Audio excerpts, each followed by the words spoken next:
Hey babes, boos, and beep-bop-ba-doop-bops. I'm Avery, and today I'm going to talk about the infamous Amberlynn Reid, and more specifically about her nemesis, Haydur Nation. Alright, before I get too far into this, I'm just going to let you guys know I'm a little bit sick, so my voice might be a little odd, a little rough. I'll try not to cough into the microphone because that's gross, but anyway, let's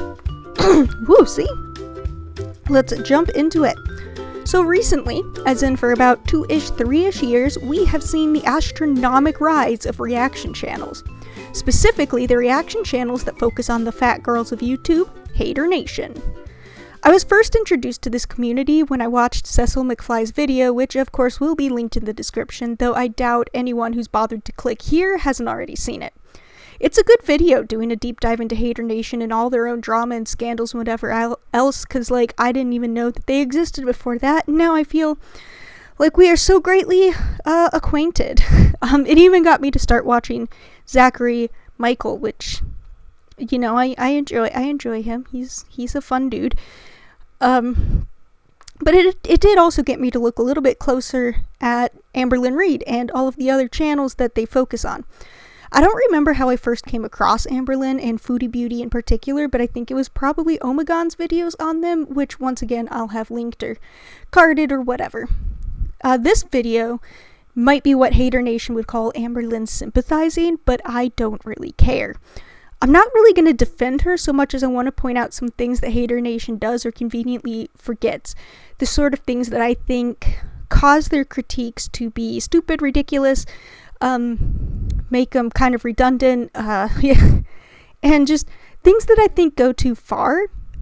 And either before or after this, I'm going to have a reaction to a Michael B. Petty video that I first saw when the Sovereign reacted to it. It was her first one reacting, and she kind of came to the conclusion that Michael B. Petty isn't a bully, he's a professional troll.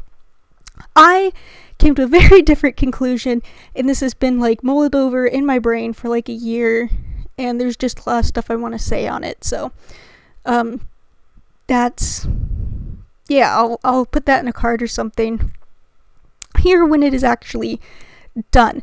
The Sovereign, by the way, is probably the most well-known anti-hater as they're called, but also the website Kiwi Farms is a great place to find a whole bunch of other people, though most of them are anonymous. I did try to actually go to Kiwi Farms for this, but they said that they were down for maintenance problems, but I went back and they still weren't there, so I think I think they're keeping secrets from me.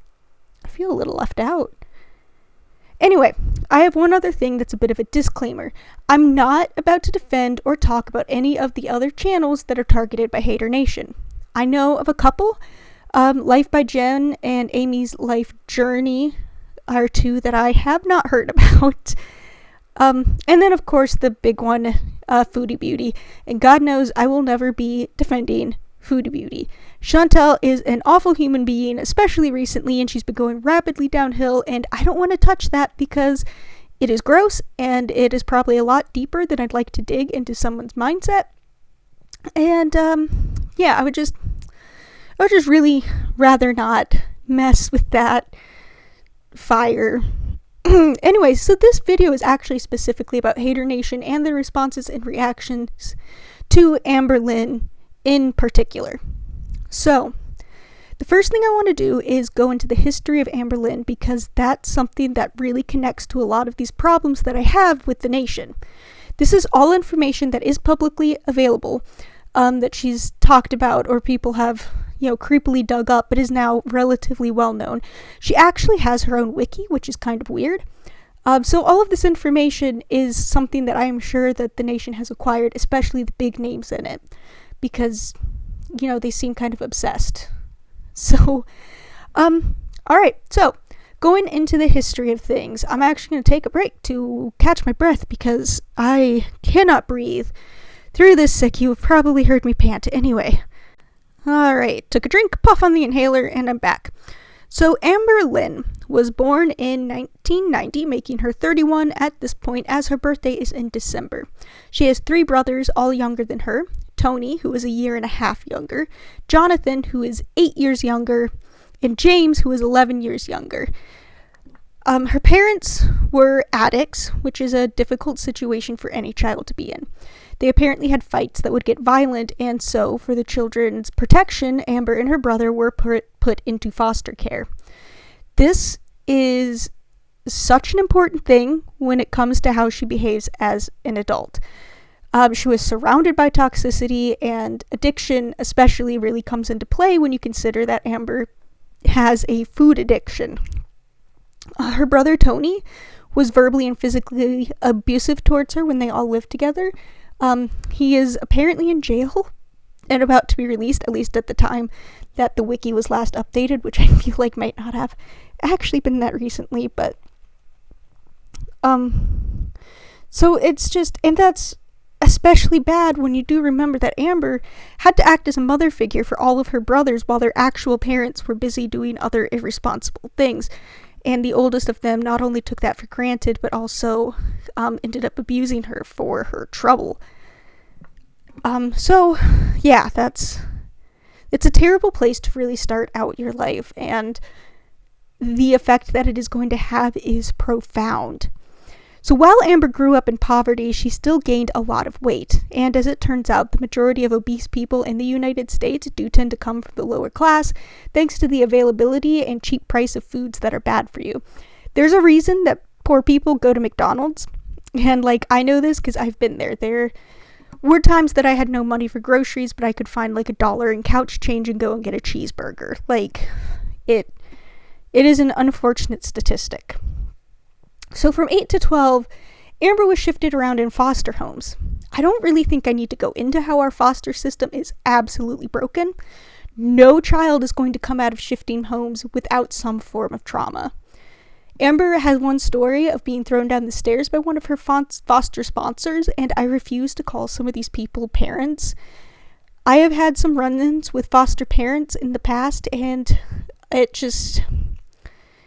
it gives me a hardline stance when it comes to the people who take advantage of the children that they're fostering.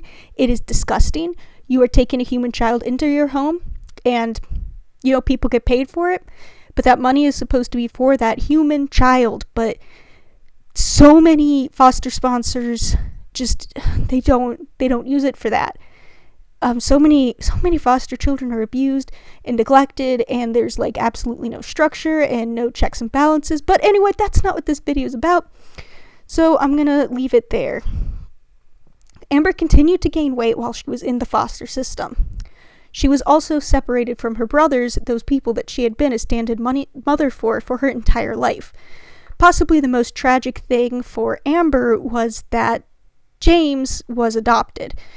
It's only recently that they've even reconnected. After all, James was a baby when this happened. This is a huge thing I want to focus on for a moment. Amber was old enough to be pretty understanding of what is happening, of the situation she was in. She was thrown around foster homes, pretty much unwanted. Nobody wanted to keep her, handed from an abusive person to what would likely be another abusive person.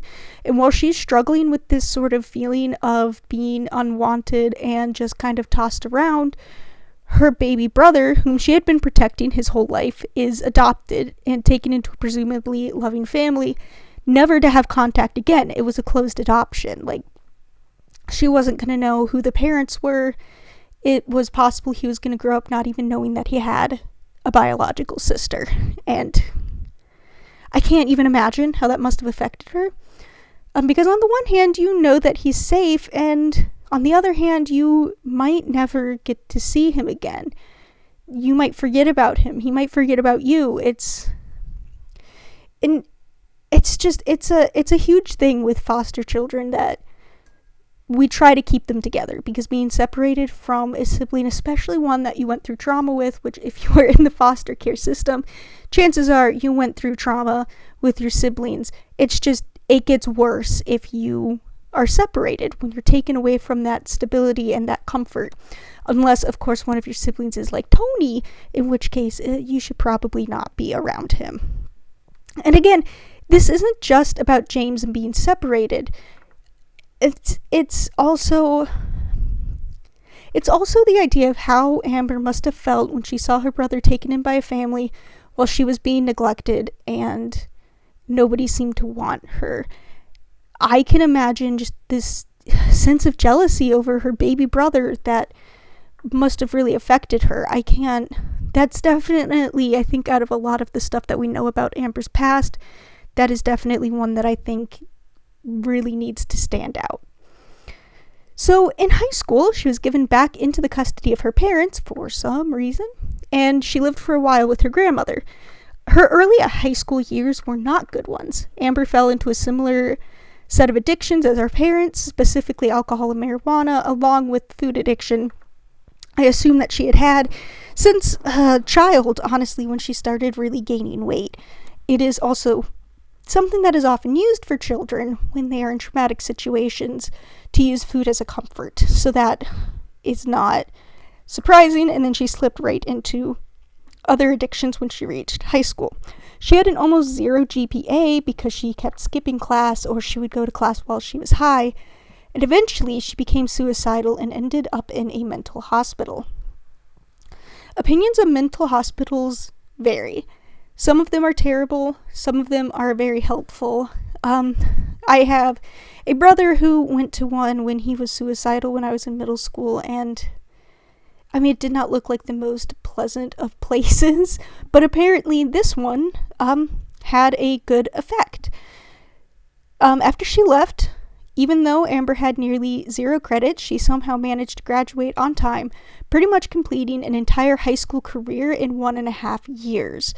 Which is nuts. Wow. That is a lot of work.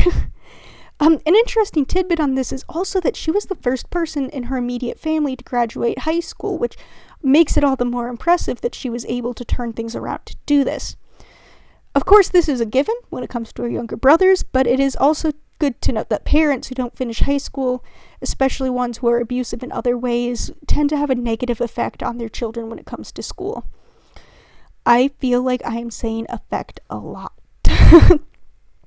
So, although Amber did enroll in college, she ended up dropping out and has not yet completed a degree, something I really don't think anyone can judge her for because, college isn't for everyone. I enrolled in college when I was 19 and had to drop out for 7 years, so I get it, I get that, and, if you don't want to go to college at all, that is fine. Now, all of this is important for a variety of reasons. This includes things such as her accused mental problems.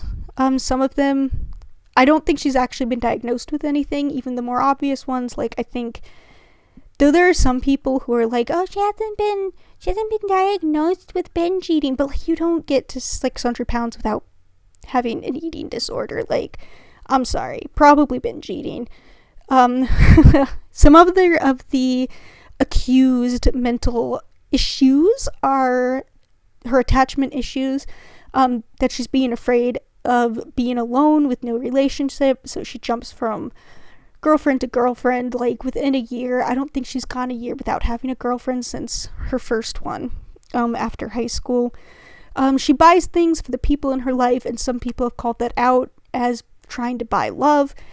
This is something I absolutely and passionately disagree with, but it's also something that I will cover more in that Michael B. Petty video. It's important to know that she lived in poverty and that she had little affection and that her parents had relationship problems, which will come into play when looking at her relationships, that the one that she had to look up to as a child was not a good one. So there isn't much on Amber's life after high school, although the wiki does mention she had 2 jobs before quitting and going to YouTube full time. So on the relationships, first up, Casey.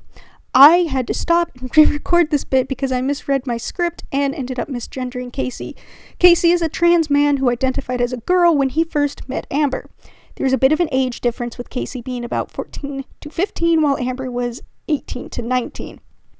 And for some people, they might look at this and be like, well, that's a little weird, and you wouldn't be entirely wrong because Casey was so young. But that is also something that I've noticed in the LGBT community, is that especially younger, there tends to be more age differences. I think just because there's just not as much of a dating pool. And it's also just, I don't know, it's something I need to do more research on. So I'll stop there with that. It was not a good relationship, Amber and Casey. But when Amber's grandmother kicked her out, Amber went to live with Casey and his family, who, for some reason, actually agreed to take her in, even though they had, met once. Good people, though, helping her out in her time of need. So while Amber cheated on Casey, the bigger controversy is the abuse allegations that go both ways.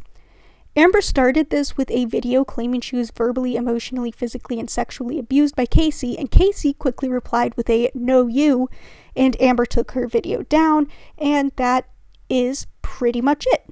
There really was no conclusion. Amber didn't talk about it again, and Casey never pressed the allegations, and so it really did just become a she said, he said situation, and as far as I know, that is that. Another thing to mention is that even after Casey came out and changed his name and pronouns, Amber continued to refer to him as she, her, and as her girlfriend. When called on this, her response was that she knew Casey as a girl, and that when she's talking about him, he was a girl at the time. This is the point where transphobic accusations started, though I don't think those were ones that have followed her too closely. Alright, so I'm non-binary. I go by they, them pronouns for the most part. So I do know that someone purposefully referring to you by your dead name and such can hurt. It sucks. Even unintentionally doing it when I first changed my name, and an old boss that I was getting rehired by accidentally kept using my dead name. Even that, it sucked, and she had just forgotten. But my father is also transgender, a binary trans woman. She came out when I was younger. It's been over 10 years now, and right now, I always refer to her as she is now when talking about the past. So when, I talk about her when I was a child, instead of saying my dad, I say her name, which I'm not going to say, just to keep things a little private. And we do call her by her name rather than, as a second mom, because as I said, this happened when I was in about middle school, so it's a little late to completely change the parent name. But personally, I think of it as a bit of a term of affection now, too. She's not just her name, she is her name. And it took me a while to do this when I refer to past her as current her, if that makes sense. And I mean years. I mean, it's only in the past couple of years that I started calling her my mom. And even thinking of her as a woman in my memories, which, I hope this isn't too much of a point of contention, but when you are transgender, you are born the way that you are. So even though, for instance, my father, spent so much of her life kind of growing up as a boy, she was always a woman. So that is why it's important a lot of times when talking in past tense of a person of using their correct pronouns and names. So, while what Amber is doing with that is hurtful, and it's especially bad that she does it with an entire audience to watch and have that exposed, I also understand where she's coming from. It does feel like a person is completely new when they transition, and it can take a while to come to terms with the fact that they are still them.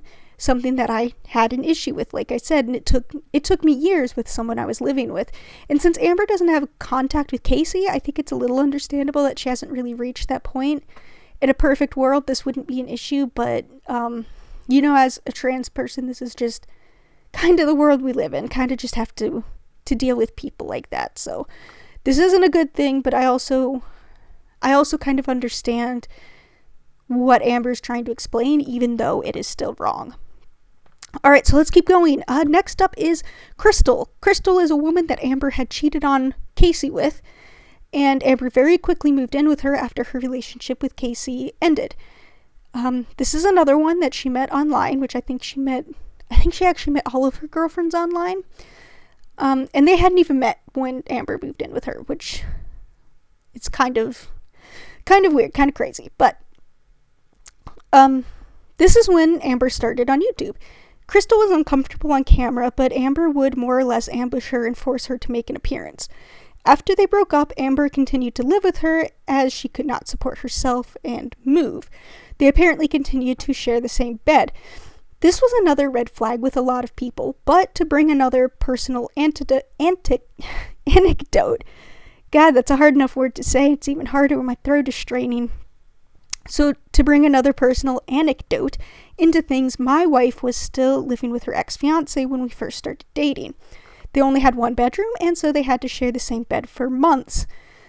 Because her ex wasn't able to move out right away, and because my wife has back issues and her ex wasn't the type to make themselves uncomfortable to help somebody that they used to say they loved. Anyway, it did make me a little uncomfortable at the very beginning, but I also knew that nothing was going to happen, so, a month or so later, I'm like, whatever. Sleeping in the same bed as someone isn't as big of a deal as people make out. There were other reasons why my wife still sleeping next to an ex was unfortunate and unhealthy, but I'm not going to talk about that because it's personal and doesn't pertain to this video, so. After Crystal came Destiny. Amber met her online again, and before they met, Destiny's parents agreed to let Amber move in with them, and so she left Crystal and let her have her bed back. This relationship lasted 2 years, and there isn't a whole lot on it on the wiki, though the wiki is kind of barren, I will admit. But I imagine it was fairly average, at least for Amberlynn. Even though Destiny was no longer in love with Amber and broke up with her. Destiny moved on quickly to a new girlfriend named Dana, and Amber moved on to Becky. The couples hung out for a little while, but eventually they also drifted apart, and they don't really consider each other friends. Alright, so Becky, it's your turn. Again, Amber quickly moved in. There were a couple of other roommates here, but as they didn't make much appearance other than a now and again feature thing, I'm not really going to talk about them.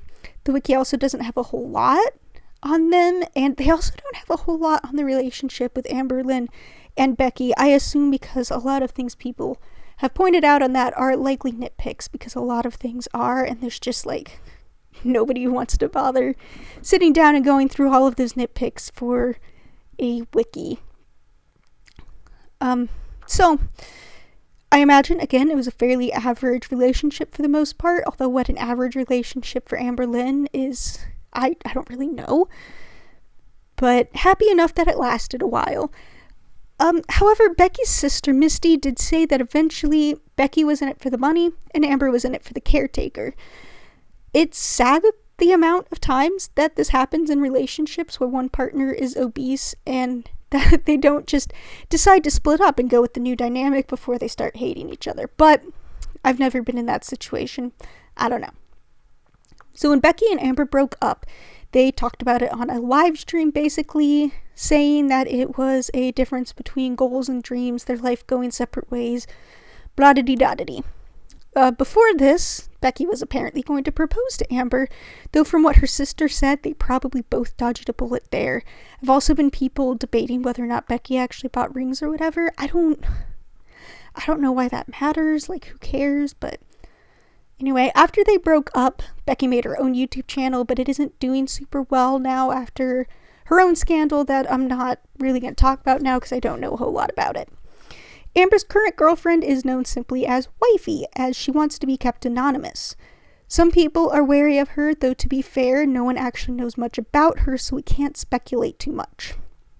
Amber talks about her a lot, which is it's a joke within the nation, although I think it's a little ridiculous because when people are in happy new relationships, they do like talking about them a lot. And I also think it's because you would notice a lot more because Amber refers to her as my girlfriend rather than a name, where if you used a name, I think it would be less easy to be like, I don't know, less easy to notice that they're saying it a lot. Alright, so that's it for the relationships, but let's take a quick look at some of the controversies. So the first main one, I think, obviously, is the accusations against Casey and from Casey. But we're going to skip on past that. The next, I think, probably severe accusations are of animal abuse, particularly towards her dog, Twinkie. Twinkie is a Chihuahua, and Twinkie is really fat. Really fat, like unhealthy fat.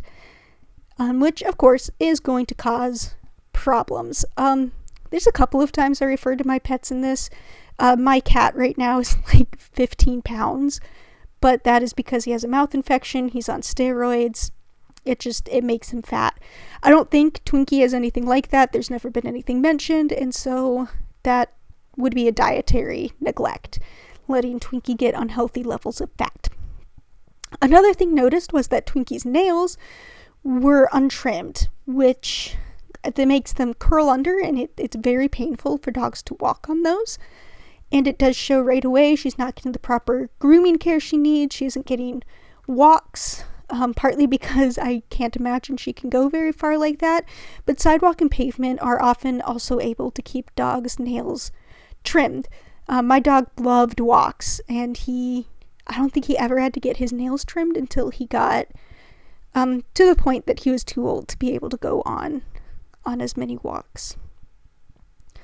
There are a couple of other accusations around here that Twinkie looked really uncomfortable with what Amber was doing with her. I remember one of Amber wading into a lake or something with Twinkie kind of under her arm, and Twinkie was not happy with that. And another one they mention on the wiki is that Twinkie was in like a baby swing and wasn't looking eager. All right.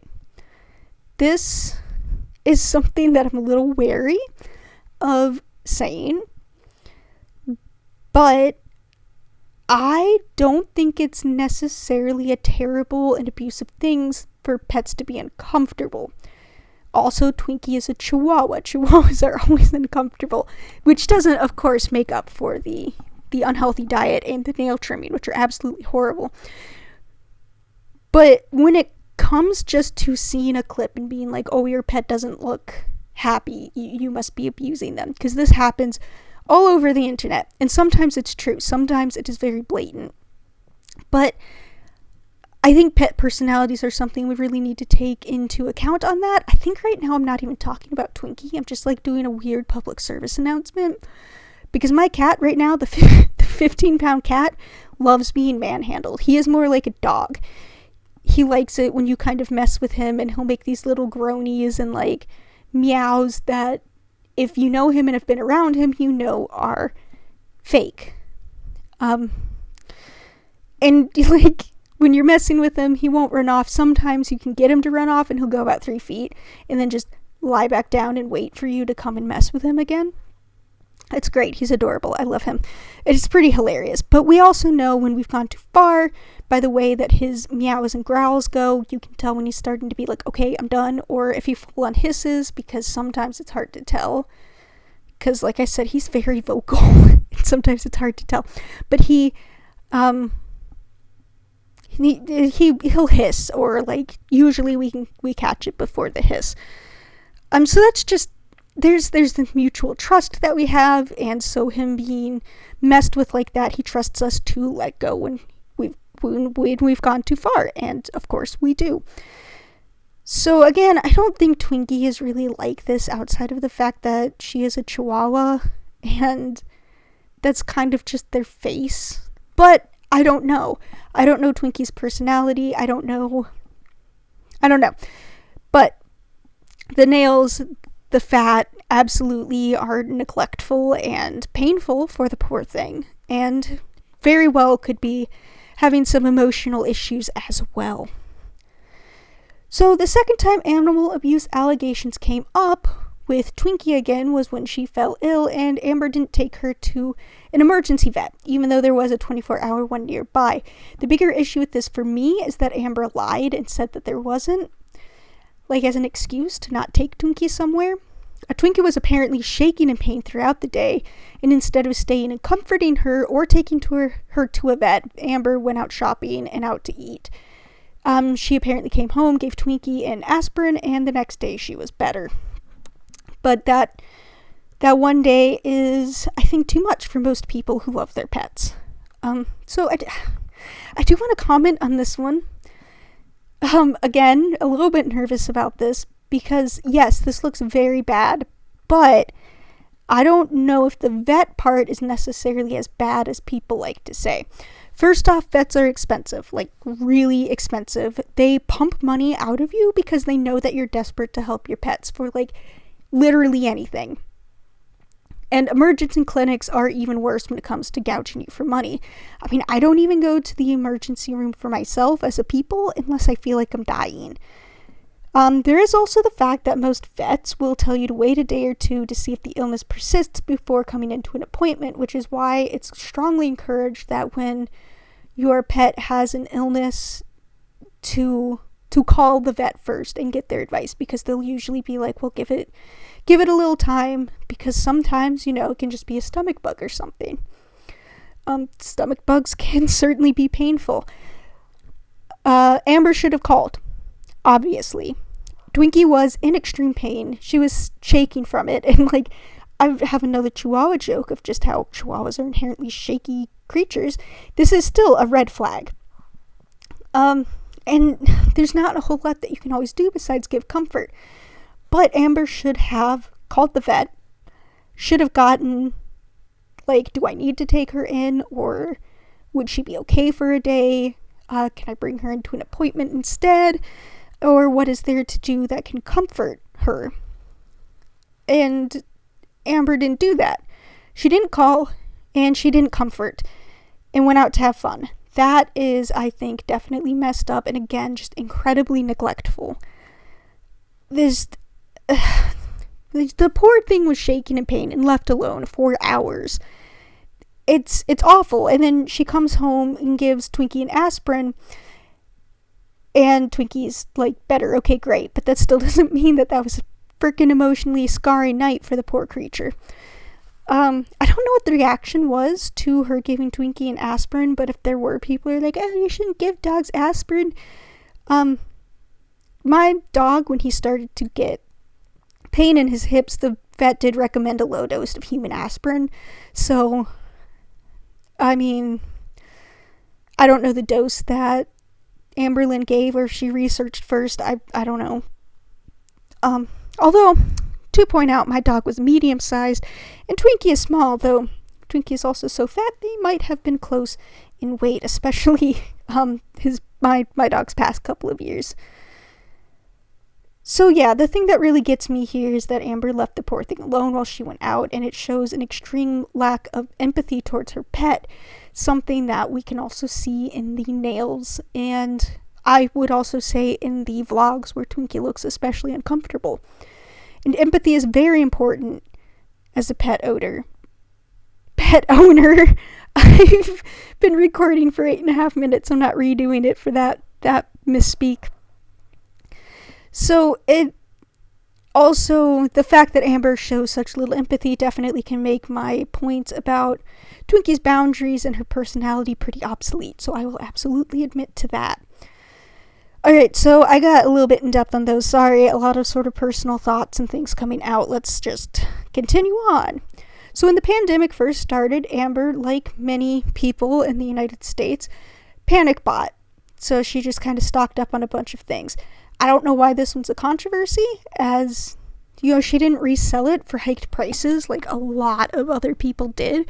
She just panic bought, like, half of the nation. And I can kind of see it from somebody who's, like, more vulnerable to the COVID, also being kind of especially panicked. And this is just kind of, like, what I want to point out, that things like this other people can do, and we call them stupid, but for Amberlynn, it's a whole controversy, and everybody just dogpiles, and that is one of my issues with Haydur Nation. But we aren't talking about that. We're almost done here on Amber's history. The same year the pandemic started, she was diagnosed with uterine cancer. This was an interesting time for Haydur Nation, with what a lot of people think was feigned sympathy, and like, oh, well, now that your cash cow is sick and might die, well, now you're going to be sympathetic. But, yeah, just going to continue on. So she tried to open a store on Depop, selling mystery earrings that she had bought from Target, but as Depop doesn't allow mystery items, it got shut down a couple of hours after Amber announced it. I think mystery earrings sound fun, but obviously you need to find a place that allows that sort of thing. Even if it's just people contacting you and them sending you money through PayPal and you send off the earrings. But the problem with that is Amber most likely wouldn't be motivated enough to stick with it. There is also a question, I suppose, of the cost, but I didn't see anything very particular to that she might have hiked the price. So that I do not know.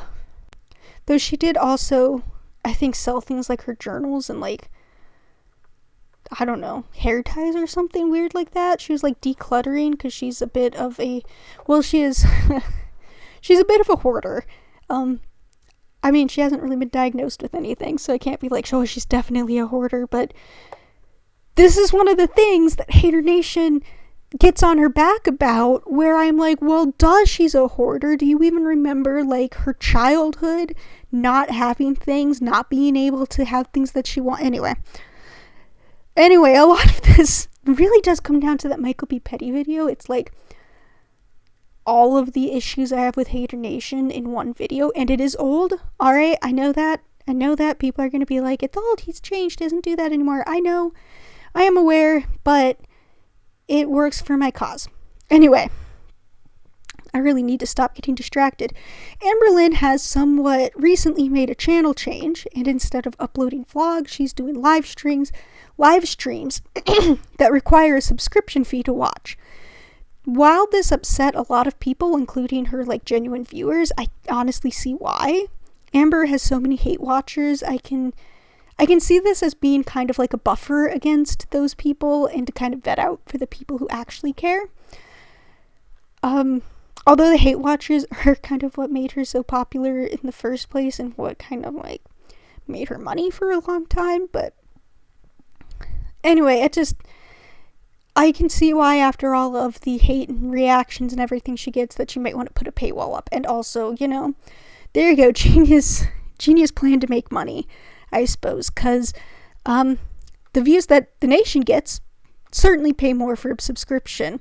And so, you know, they're just feeding each other money at this point. So, I do think she is back to vlogs now. I've seen Zachary Michael has been, like, responding or reacting, like, every 2 days to vlogs. So, I am pretty sure she's back on that as a constant. So, lastly, that is on the wiki, is Amber quitting her outpatient program. She started an outpatient program for therapy and an eating disorder, and then quit a short while later because she didn't think it was helping. This is another one I don't see as a controversy, even though it was under that tab on the wiki, although I do also think because the wiki is so small, they kind of mush things together. I mean, they had the uterine cancer under there too, which, like, uterine cancer is not a controversy, obviously. But it's also, the decision to go to therapy is an individual choice. It was her choice to quit. And while I'm sure people are disappointed, it isn't their place to try and dictate what Amber does with her health. And I know it can be frustrating. I really do. We've been having trouble in my house with sticking to things and losing weight. Like, my wife and me especially, we've been trying to hold each other accountable, and it's just disappointing and frustrating when we can't stick to it, both of us. But, you know, it's, Amber doesn't owe kind of the same emotional support, I guess, that my wife and I do. Amber doesn't owe those people her doing well, because they aren't really there to support her in the same ways, whatever. So I do also want to point out that therapy in dealing with food addiction is an incredibly hard thing to do. From her history, I don't believe that Amber is in the place that one needs to be to start this kind of intensive self-worth. It's sad that she may never be because of years neglecting her own mental health, whether by the places and situations she was in or just because she didn't want to deal with it. But therapy doesn't help until you are ready for it to help, until you are ready to put in the work for it to help. I had been suffering from especially PTSD, but also anxiety disorder, and others. I don't want to go into my laundry list right now because it's slightly embarrassing, and I'm always afraid people are going to be like, oh, you're faking those, but I am diagnosed. But I also know, especially with the PTSD, because it was from an SA assault, that it's something I needed to work on being in a loving relationship now.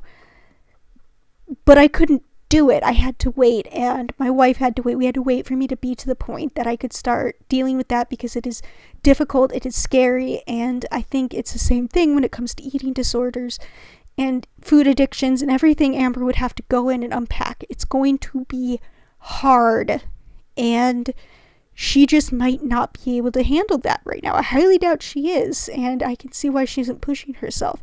It is very important that she needs to push herself, because she is running out of time for this. But at the same time, again, it's not our place to be like, you have to do this and you have to do it right now. Now, perhaps the biggest thing about Amber and her controversies is way back at the beginning of her career. She started her channel as a weight loss channel, and since then has gained like 200 to 300 pounds. While that is very disappointing, again, weight loss is another thing that takes work, and Amber, I don't think, is capable of that. At least not yet. I do, however, agree that she needs to change her branding and stop calling herself a weight loss channel, because that's not, she's not. She's a vlog channel, and that's fine. Just admit to it. Just own up to it, and stop trying to focus on weight loss when you're not going to stick with it, because I also think that constant cycle of like, I'm going to do this and then disappointing your fans, I'm sure is not very healthy. Alright, so that was a lot more to go through than I thought. So I'm actually going to split this video into two. I don't think I am quite at the point on my channel I can do a 2-hour long video. So hey, my first two-parter, isn't that exciting? So this time we went through Amber's childhood, her relationships, controversies, and next time I'm going to actually focus on Haydur Nation, considering that is what I, said this was going to be about, but on their critiques of her, and just the nitpicking and the things that they harp on, and why it is that I think some of those things are just dumb to really be getting on her about. Because I mentioned, anyway. Anyway, let's just keep going. I got all of my information for this video from the Amberlynn wiki, and I know there's a lot left out of that. If there's anything important that I missed, please let me know. Drop a link as a source, and I will update with a comment or add to this upload or something if it's something like super important, which it may very well be. And that's the end of that. Subscribe, like, comment, all that jazz, and be ready for part 2. Have a fantastic rest of your day, and I will be talking to you all next time.